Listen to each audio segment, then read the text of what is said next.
Hey YouTube, welcome back to my channel. So in today's video, I'm going to be showing you how I do my box braids. I'm going to be showing you the method I use, which I think is the quickest method.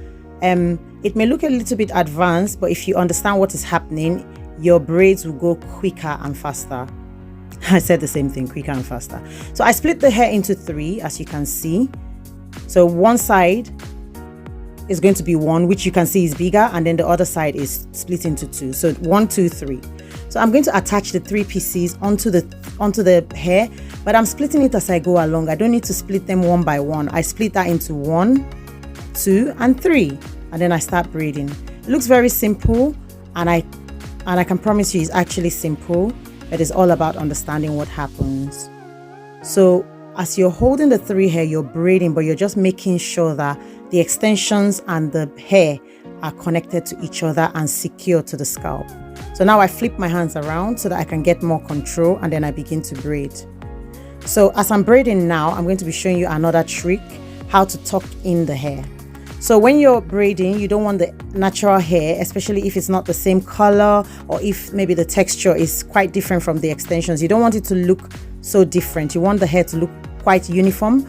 So I'm borrowing a little piece into the hair behind, as you saw me doing, and then I'm just tucking in. So when I'm braiding, you can see how I'm tucking in the natural hair underneath as I braid.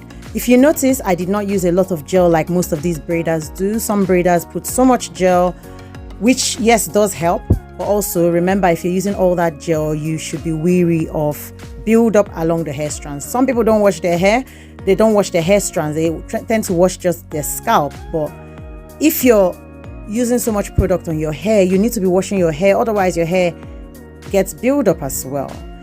So I carry on braiding. As you could see, I was borrowing hair and going along, and shortly you're going to see me adding hair.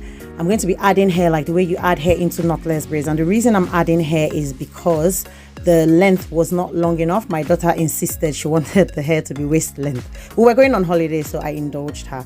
So you can see what it looks like so far, and I'm going to add that piece. I add it to the middle and the left leg of the braids. Can you see that? And then I just keep braiding. Now, if you're right-handed, you would add it to the middle and the right leg. So it's very, very simple. The only thing to do is to remember to add it behind. People add hair in different ways, but for me, this is an easy way to ensure that the hair does not show. As you can see, you can tell that there's no hair showing that I added, and I'm going to add another extension as well.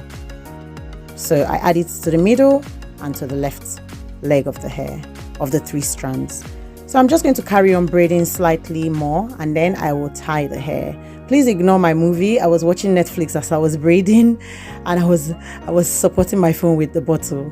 But yeah, I'm going to tie the hair now into a little knot, and that is just to allow me to be able to coil the hair easily, and the hair doesn't loosen while I'm waiting to coil it. If you want to see how I coil the hair, watch this video.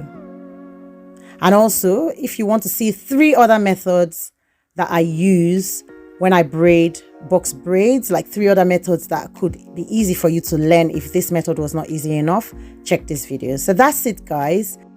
Thanks for watching, and I'll see you in the next one.